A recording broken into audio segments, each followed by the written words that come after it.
Hello everyone. So I welcome all of you to our spiritual YouTube channel.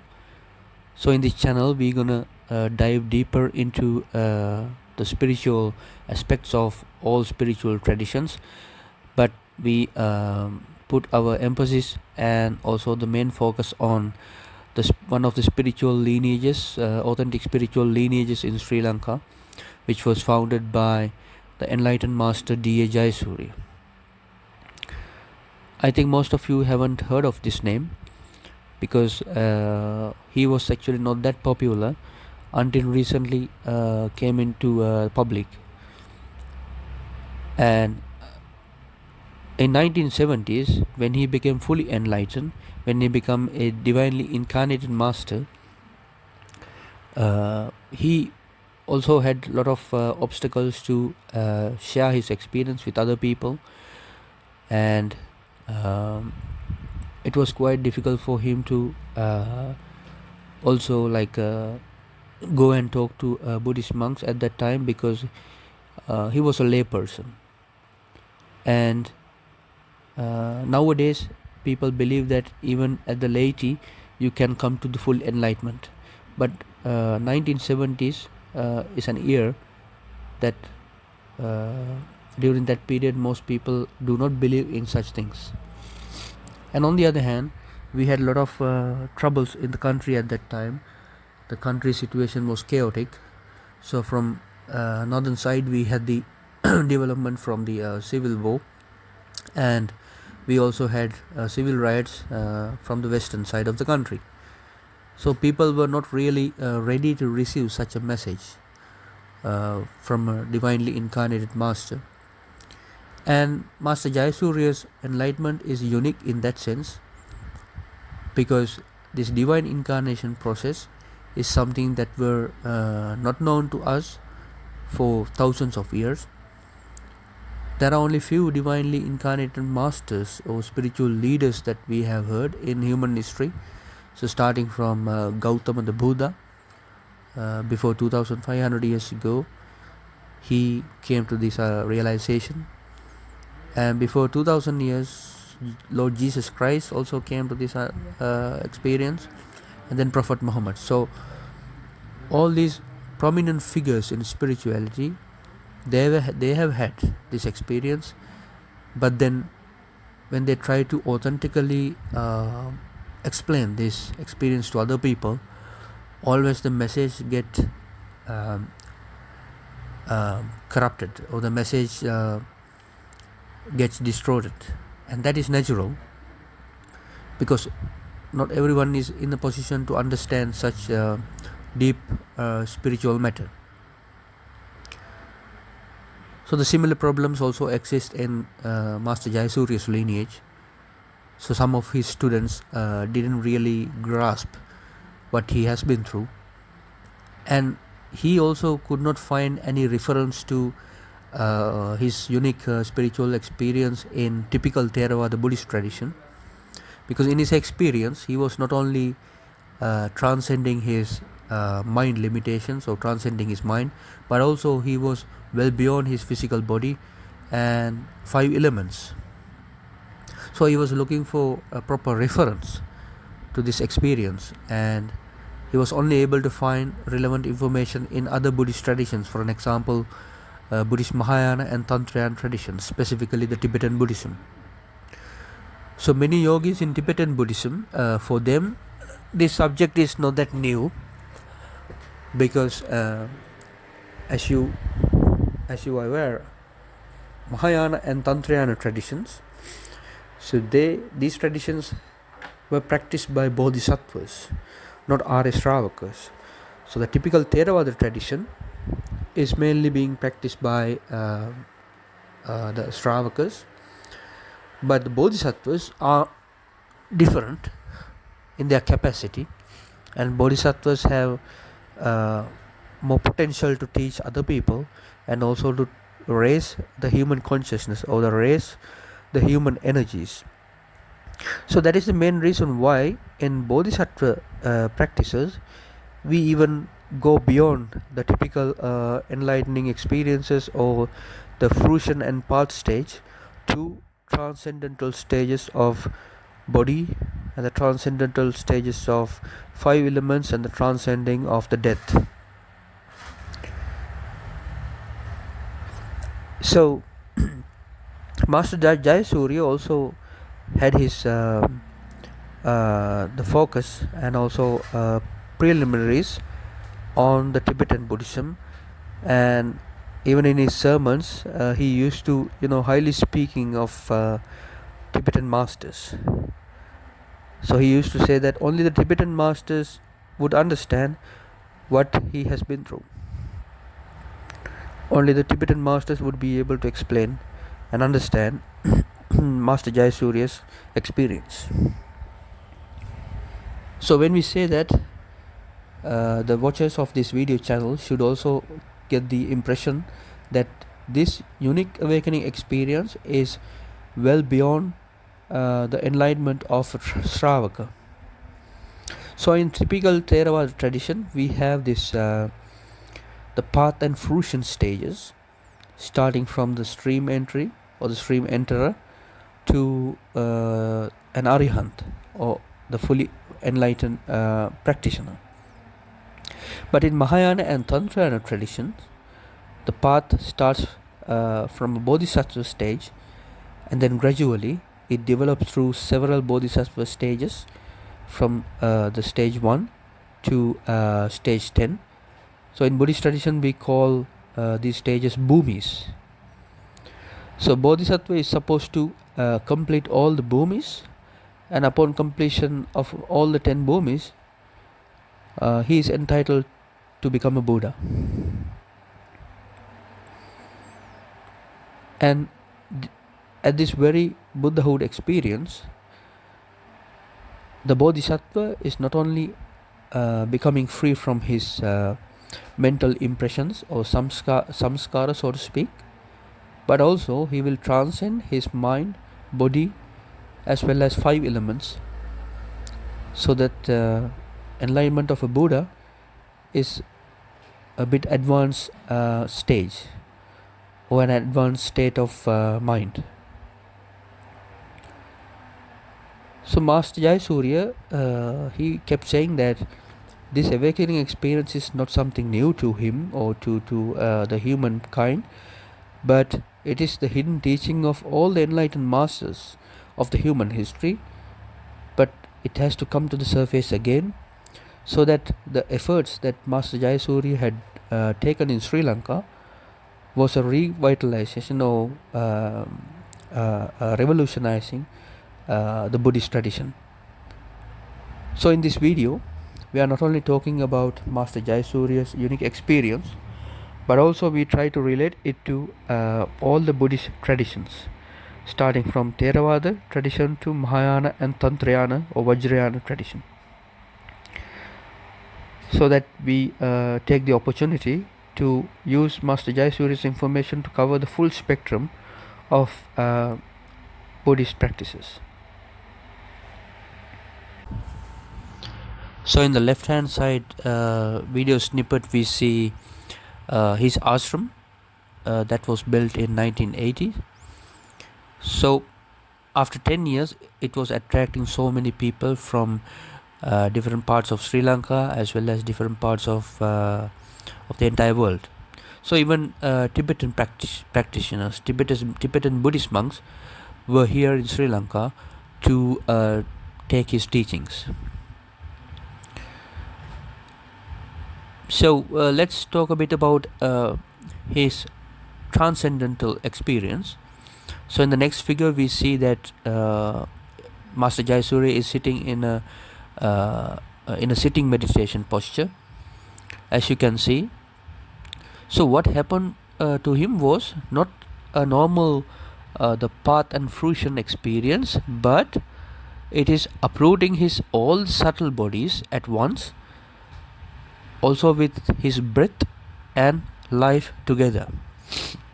So when we talk about the subtle bodies, the only the Buddhist tradition that talks about our subtle bodies is Tibetan Buddhism. So in Tibetan Buddhism, we usually refer to these subtle bodies as pranas, and we say that in addition to our physical body, we have 9 such subtle bodies. So when you transcend the death, or when you transcend your physical body, what happens is, when you are deeply in deep samadhi state, all these subtle bodies will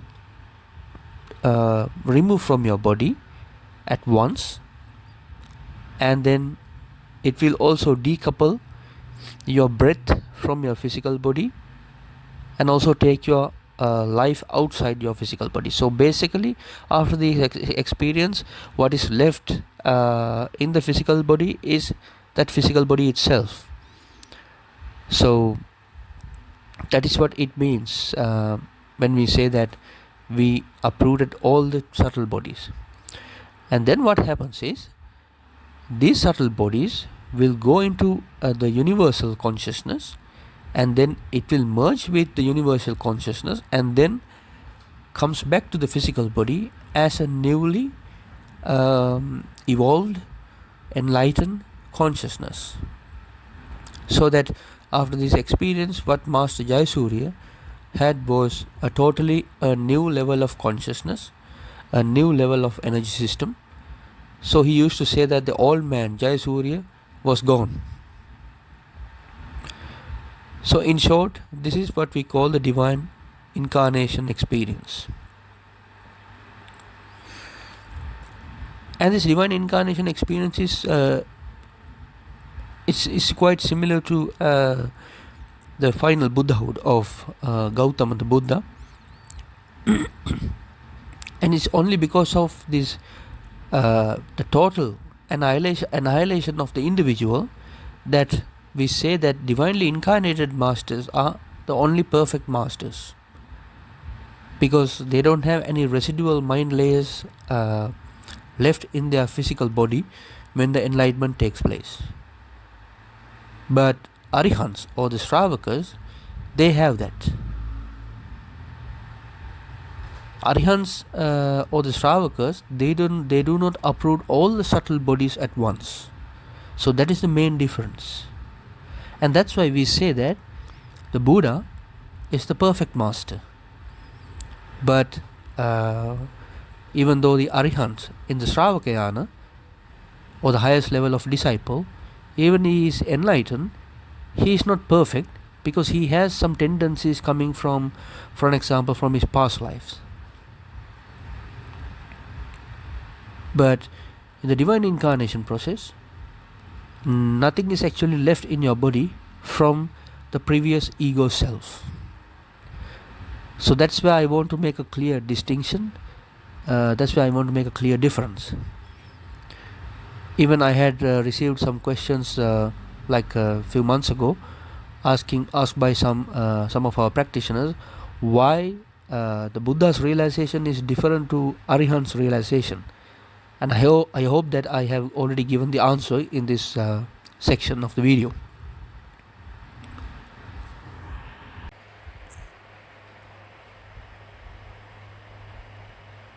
So let's talk about the prerequisites for the Bodhisattva path. So the people who practice with me and also with our lineage, say they often ask this question, how our path is decided, how the master or the guru decides our path, and then advise us to work on either Bodhisattva or the Sarvaka or disciple path. Well, in our opinion, your path, the path that you are supposed to walk, is actually not decided by any master or guru, but it's decided by the universe itself.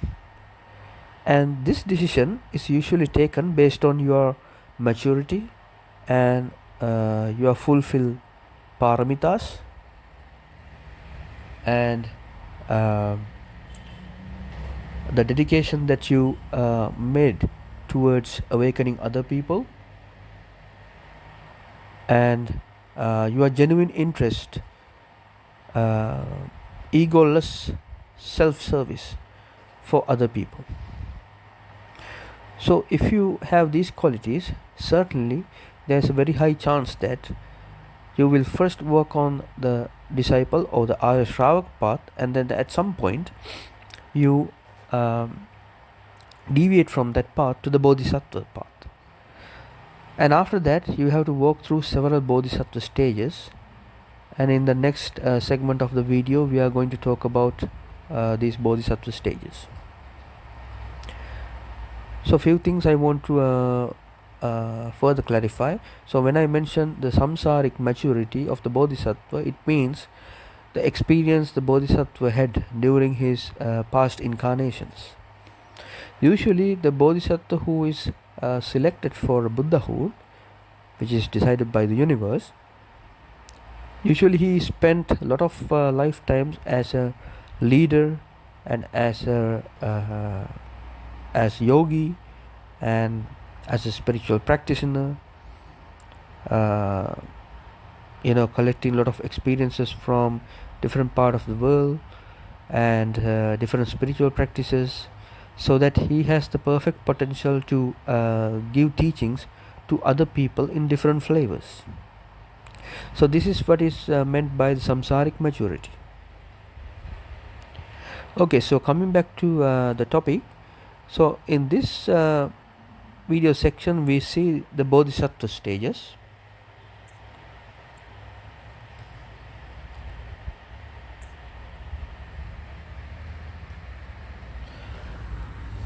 And I took the information for the Bodhisattva stages and also the Arya Shravaka stages from both Nagarjuna and typical Theravada Buddhist traditions, so that I can explain the typical path that the practitioners of our lineage, including myself, have worked upon, and then I can clearly explain how the practitioner moves from the typical Arya Shravaka or the disciple path to the Bodhisattva path.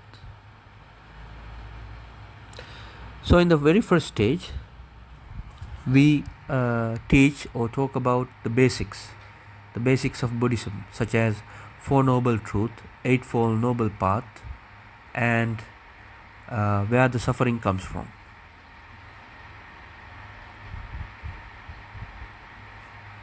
And then after you have a very strong foundation, you can jump to do meditation, and this foundation period could be even several number of years, depending on the requirements or the maturity of the person. And the meditation comes later. So the meditation can be it can be done in many ways, right? So in Tibetan Buddhism, we have this visualization type of meditation techniques, similar to samatha in typical Theravada Buddhist tradition. And then we also have vipassana meditation, where we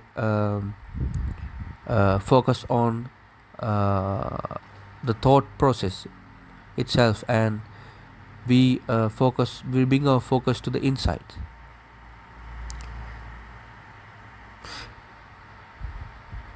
So in any case, to really progress in your meditation, it is quite important to have very strong meditative stabilization or jhanas developed. In Theravada tradition, we sometimes say that the jhanas are not necessary, but having jhanas is quite it makes your life easier. But for the Bodhisattva path, in Mahayana and Tantrayana tradition, it is mandatory to have jhanas. Usually the yogis develop jhanas because for certain yogas, having these jhanas is important and it's compulsory. So if you want to develop these subtle mental concentrations or jhanas, you have two ways. Either you can activate your energy channels or energy centers or the chakras, or you can slow down your mind. So by activating your chakras, you are energizing your body to the level that your mental awareness will remain in a certain energy level. So for an example, at third eye or the ajna level. In the slowing down mode of your mind, uh, what you do is you use mindfulness to slow down your thought process, and then the impulses and uh, how do you call the defilements in your mind, they will actually settle, and then that luminosity of the mind with the long-term engagement of the practice will come to you. So likewise, you can develop subtle mental considerations in both ways, either by activating chakras, so that is the high frequency path, or slowing down your mind, and that is the low frequency path using mindfulness. And then in both ways, you definitely will have to arrive to the clear light states of your mind. So these clear light states um, can vary from the child luminosity to father luminosity, and these luminosities are usually not discussed in Theravada Buddhism, but these luminosities are quite important for Tantrian tradition. So we will talk about these clear light yogas and luminosities in depth, in detail, in another video. And by integrating your vipassana practice at this stage, you can even come to the fruition of your the eightfold noble path, so that you can attain the fruition, or you can directly move to the Bodhisattva path from the very first stage, so that you delay your the path and fruition in the eightfold noble path. In that way, in the first level of first Bodhisattva Bhumi, you try to cultivate more merits, because for the Bodhisattva path you need a lot of merits, you need a lot of efforts, and lot of other supporting factors. So from the first Bhumi, and then you go to the second and third Bhumis. So in these Bhumis, certain qualities in your character, discipline, endurance, and also your wisdom will be tested, and upon completing these qualities, you can move to the fourth Bhumi. And if the practitioner wants to come to the Bodhisattva path first through the disciple path, then they have another option. So they can come to the fruition stage of the Sotapanna or the stream enterer in the disciple stage, and then he further progress to, let's say, the once returner. That's the Sakadagami in Theravada Buddhism. And after becoming a Sakadagami or once returner, you can move to the fourth Bhumi of the Bodhisattva line. So in most of the Bodhisattva practitioners, what I have seen is this second deviation. So first they work on the Shravaka path or the disciple path, and then they slowly develop their meditation practice, meditative absorptions, and sometimes even paramitas. And then after they come to a certain fruition stage, they move to the Bodhisattva path, so that they can quickly start from a higher Bodhisattva stage. So as you can see, in the fourth Bodhisattva stage, you still have mental fetters, because you haven't eradicated all of your mental fetters from your disciple path. But some of these fetters are necessary even to move along the Bodhisattva path. And at the fourth Bhumi stage, most of the Bodhisattva practitioners, they develop the mundane meditative trances, because these meditative trances are necessary to raise the energies of others.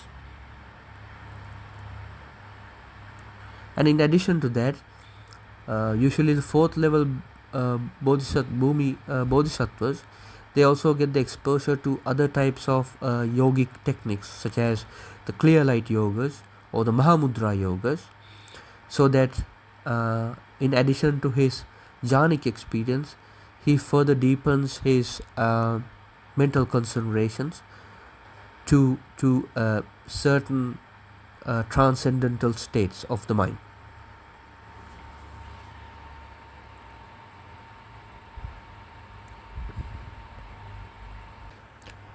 So when I said the mundane jhanas or the mundane trances, you must get the question, why mundane? What is the use of mundane stuffs? Well, so unlike the disciple or the Arya Shravaka path, in Bodhisattva path, the Bodhisattvas are actually trained to also face some dark forces, dark energies, the unconscious collective layer of the universe. So in such a situation, it's quite important for Bodhisattvas to have a very strong aligned energy system. So for an example, if you look at the energy system of many Shravakas, their lower chakras are not actually active. But if you look at the Bodhisattvas, their lower chakras are always, at least they do practices to activate them, because the activation of these lower chakras is quite important to handle certain situations and to handle certain energies, adversaries. So likewise, mundane yogic techniques are also necessary sometimes for bodhisattvas to progress. So you should not get the impression that doing mundane stuff is against the spiritual practice. No, it means that taking and try to get the full potential of the bodhisattva. Because if you look at our energy system, the energy system itself is not spiritual alone. So if I think most of you know that from the fourth chakra to higher chakras, the chakras are spiritual mostly, and the lower three chakras are mundane. So if you are a fully enlightened Buddha, then your entire energy system needs to be active. So it is both. So when I made this explanation, you should naturally get the question that why bodhisattvas also have to practice certain unorthodox types of yoga, why they have to practice also certain kind of mundane samadhis. Well, there's a good reason for that. So in this slide I am actually explaining it. So by undertaking certain tantric sadhanas such as chakra samvara tantra, so the bodhisattva is try to regulate his energy centers, his energy channels, so that the lower three chakras can be made really strong. Because without making these all the energy centers properly active and strong, one cannot really progress to the divine incarnation. So that's something I want to make very clear. The difference between divinely incarnated master and other masters is that the divinely incarnated master has the full-fledged energy system, so that he can equally address all the dimensions, the lower dimensions and higher dimensions together. And then the second thing is the ability to transmit samadhis, or ability to transmit, or this is very similar to direct crossing in Tibetan Buddhism. So when transmitting samadhis, it can be also clear light that you are transmitting to your student, and sometimes it could be also the energy levels or the energizing certain chakras in your body. And this is only possible to do when you have the completion of all three kayas. So for an example, Master Jayasuriya in our lineage, he also had the full-fledged transmission ability of samadhis. And we learned that also the Maitreya Buddha is a connoisseur of this category, because his mastery also lies in samadhi transmission. And then when you transcend your death, when you go beyond your death, most of the yogis also have access to the bardo state. So in Tibetan Buddhism, this topic is very popular. And in fact, yogis are also getting trained to go specifically into the bardo state, so that they can either go into the full enlightenment during the bardo anchoring, or they can decide to reincarnate as a bodhisattva in the next life again to do a great service. And we see such lamas in Tibetan Buddhism lineages. So if you transcend the death, you also get the access to bardo state. So the Master Jayasuriya also had an explanation to that, and he also in detail explained what it looks like to be in two worlds. So when he transmits samadhis to his disciples, he left his body, so the body only remains as a corpse, and then he goes into the universal consciousness. So the universal consciousness is what you find in bardo state. So in addition to the bardo state, another interesting practice is the clear light yoga. The clear light yogas can be found in both Mahamudra and Dzogchen traditions. So when we say clear lights, people usually get the idea or the impression that, okay, these are the fruition minds that we usually uncover in typical Theravada practice. No, that is something that you uncover by following the Eightfold Noble Path. But the clear light yogas that we find in Mahamudra and Dzogchen tradition, so usually they are either uncovered by your own efforts, and they are not the fruition mind, and or these luminosities can also be transmitted or shown directly by an experienced guru. So these are the additional information I wanted to discuss, because usually this information is not available to typical Theravada practitioners. So in the last clip, we explained about the Bodhisattva Bhumis from the Bhumi 1 to the 4th Bhumi. So these are the basic Bodhisattva Bhumis. But then we are progressing from the 5th Bodhisattva Bhumi to the last Bodhisattva Bhumi in the next clip, video clip. So this is the most difficult part, the trajectory of the Bodhisattva. So as I told you before, you should not confuse the Bodhisattva, the Mahayana Bodhisattva who is destined to become a Buddha, with an Arya Shravaka or an Arya disciple. Sometimes in Theravada Buddhism, we also call the Arya disciples Bodhisattvas.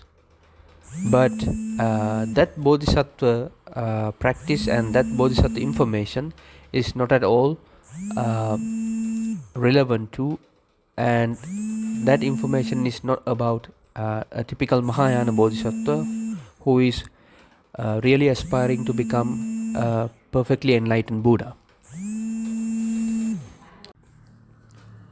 So then now we come to the next stages of the Bodhisattva trajectory.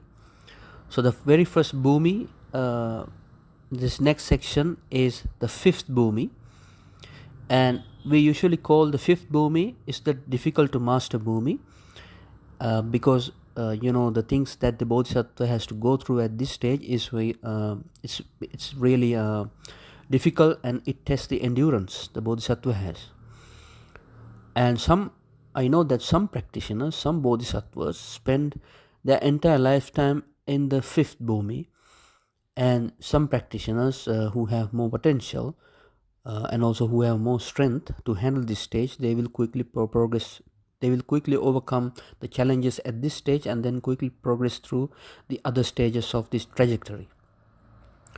In the fifth bhumi, the bodhisattva will get to experience various kind of esoteric principles and practices.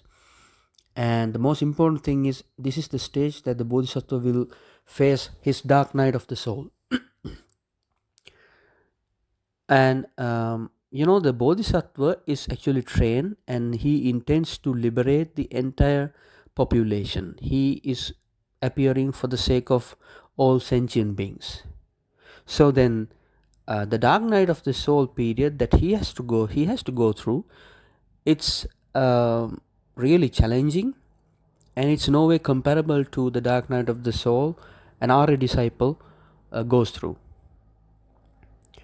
And due to the successful facing of this challenge, the universe then will help the bodhisattva to strengthening his the energy system, so that all the lower energy centers in the body will become stronger and will become active of the bodhisattva. In this way, the bodhisattva's entire energy system can be strengthened from lower three mundane chakras to higher four spiritual chakras. And needless to say that after any of these bodhisattva stages, if the bodhisattva is unable to handle the pressure from each stage, then definitely he will fall into a lower bodhisattva stage, or even to Arya disciple stage. So upon successfully completing this stage, then he moves to the sixth bhumi. And at this stage, the bodhisattva will get the fully understanding of the duality of the universe. When we talk about the duality, the duality can be experienced conceptually, and as well as it can be experienced in real world as energetically. So here it refers to the energetical realization. So the bodhisattva will understand that the primordial universal energy has both polarities, the positivity and the negativity, or the light and the darkness.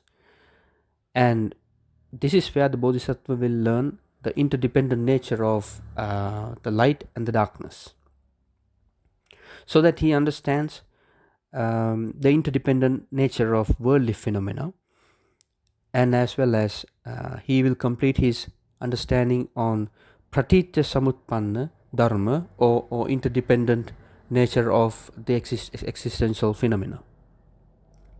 Then from this stage he moves to the seventh bhumi.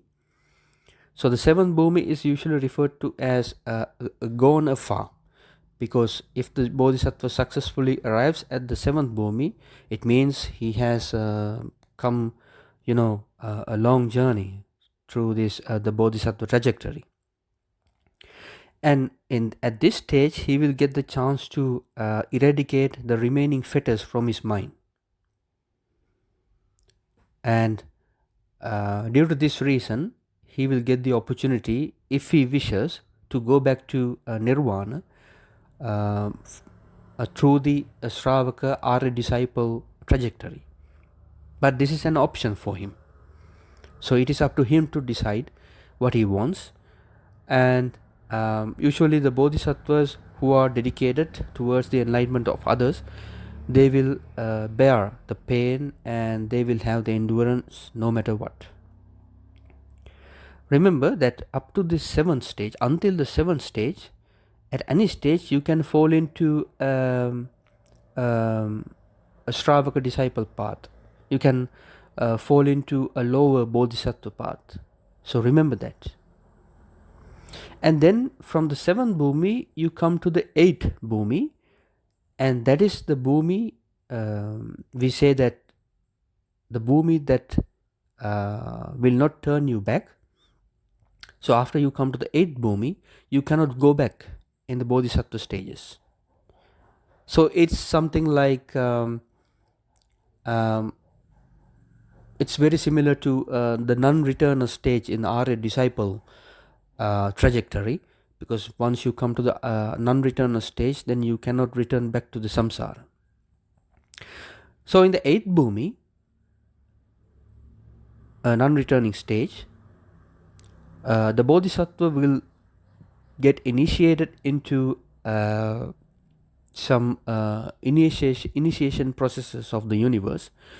So you know that in certain esoteric traditions, and specifically in Tantrayana tradition, we talk about the 4 element, the initiation of 4 elements. So we have these water elements, fire elements, and then the air element, and so forth. So under these initiations, the Bodhisattva will have the mastery over his subtle energy channels, so that he will be able to have the mastery over certain yogic techniques such as Dzogchen, and he will also get the chance to eradicate the remaining fetters from him. And at this stage, the Bodhisattva will learn the emptiness in the self, emptiness of the self, and the emptiness of all dharmas, and as well as the emptiness of all worldly phenomena. So this means that he will complete his knowledge in the no-self category. So from the 8th bhumi, then he moves to the 9th bhumi. So upon completion of the knowledge in emptiness and the no-self, now his knowledge is complete, and now he has the ability, the perfect ability to teach about all 3 yanas of Buddhism. So in Buddhism, we have the Shravaka or the disciple yana, that is Theravada, and then we have the Bodhisattva yana, Mahayana, and then we have this advanced yogic, the yana that has the advanced yogic aspects called Tantrayana. So now he has the perfect ability to teach each of these yanas to people of different capacities. So that's what also Gautama Buddha did.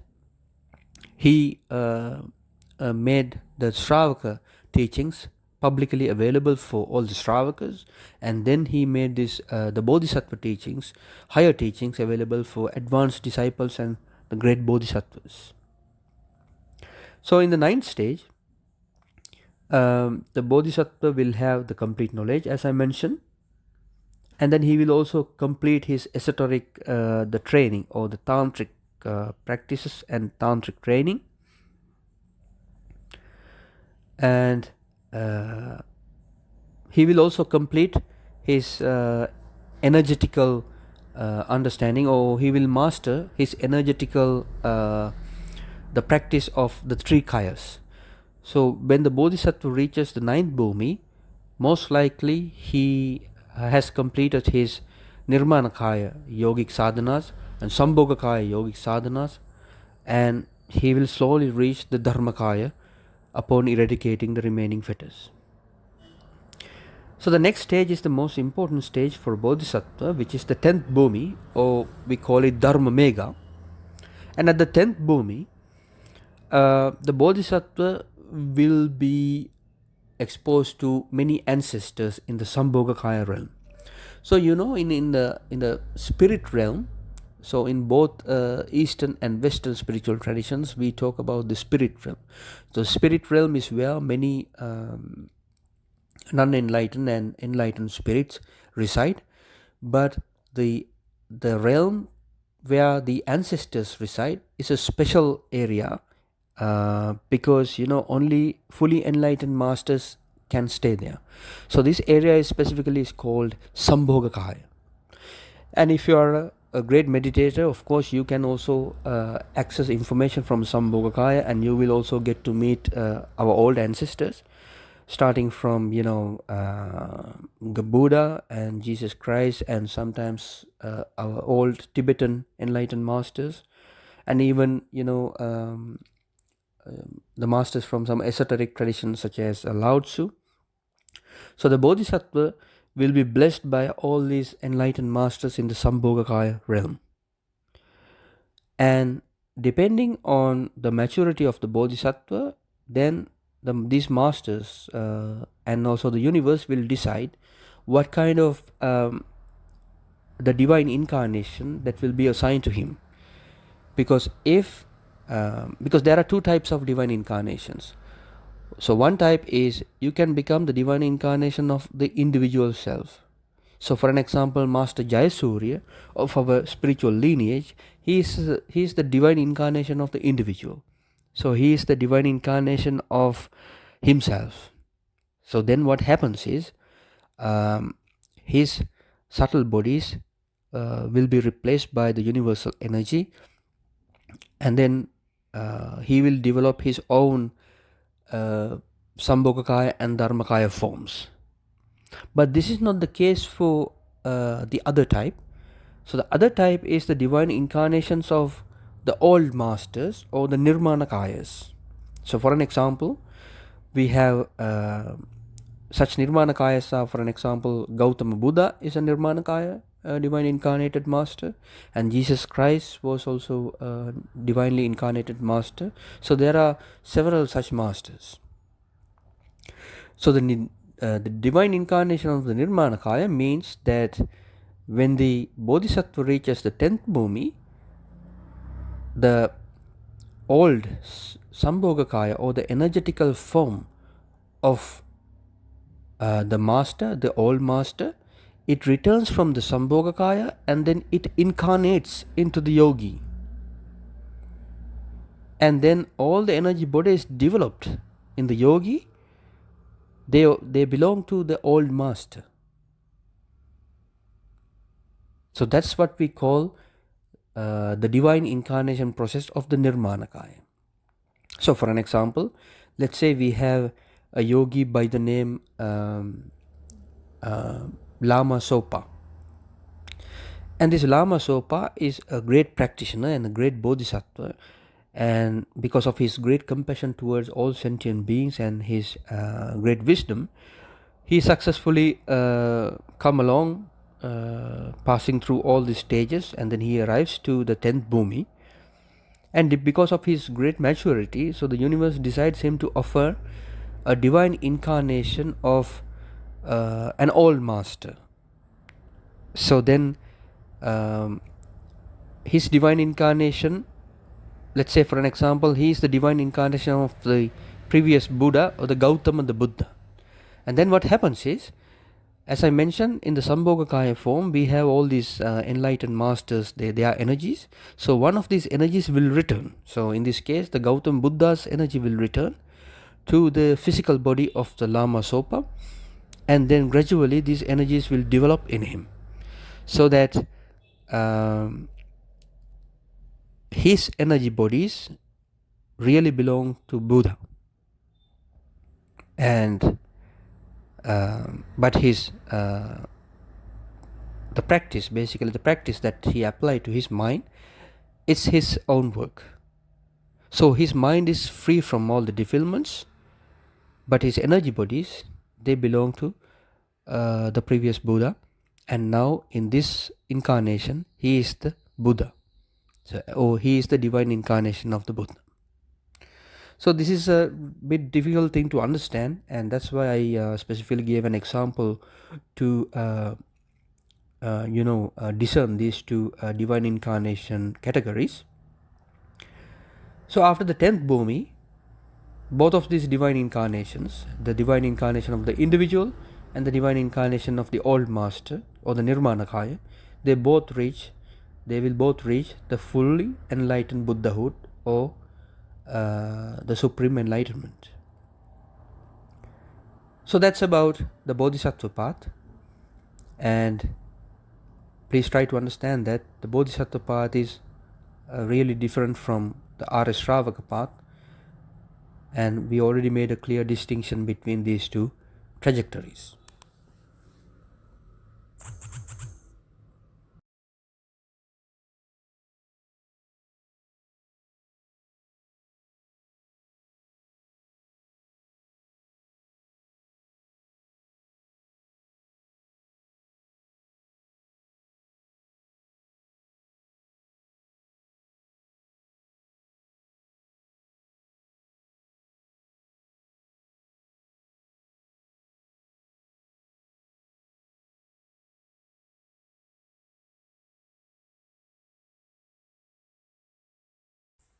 So let's talk about the paramitas.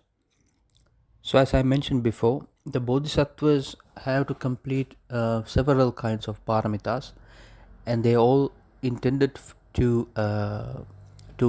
reach the perfection that is required for the bodhisattva, so that he will become a Buddha. And among these paramitas, I will only mention about two things. So we have this great compassion that is necessary to liberate all sentient beings, and then the great wisdom. So the great wisdom and great compassion, as two great qualities, are usually represented by the Bodhisattva Avalokiteshvara and Bodhisattva Manjushri in Mahayana tradition. So sometimes people believe that such bodhisattvas really exist in energy forms, but these are, in my opinion, the reflection of these two great qualities of a Buddha. So upon completing these paramisas, or the perfections, which are the core virtues in Buddhism, then from the fourth bhumi to the next consecutive bhumis, the bodhisattva is ready to go on his journey. I will also mention about the fruition mind of the bodhisattva or the Buddha. So in Theravada tradition, we talk about the four paths and four fruitions, the path and fruition. And if you practice eightfold noble path, then definitely you will have to go through all these stages consecutively, starting from the stream enterer and to an arihant.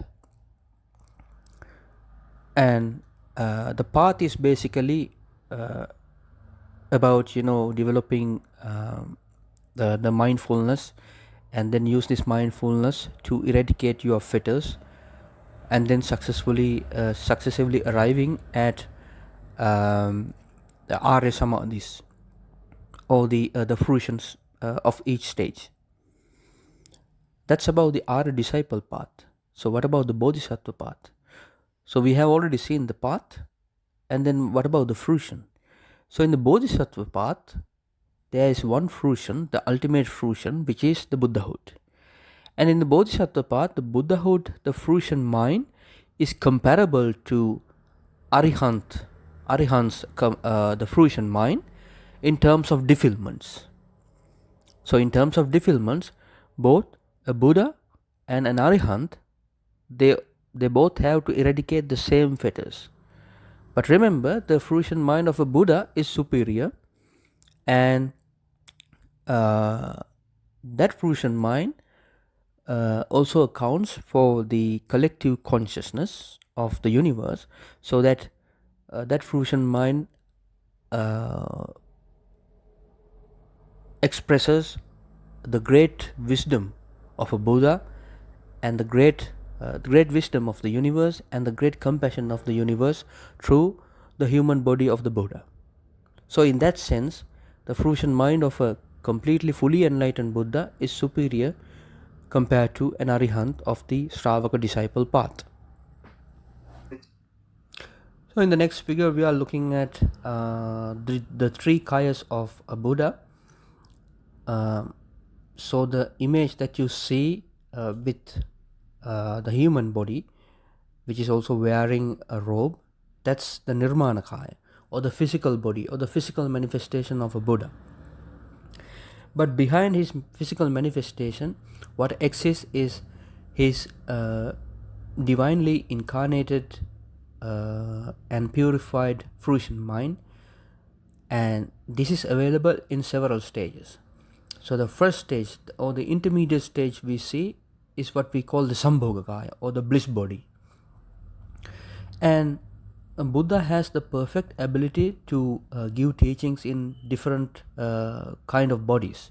So the Sambhogakaya, the bliss body, is one such kind, and with the help of Sambhogakaya, Buddha can even give sermons, deliver sermons to higher beings in higher abode realms.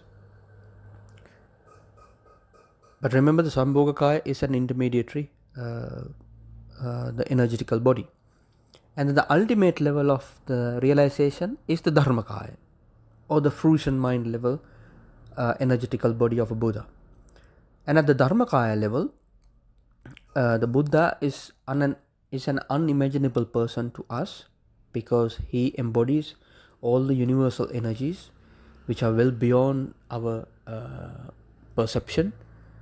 And that's why we say that the Dharmakaya aspect of a Buddha is not perceivable, or in some cases intangible, to any kind of beings.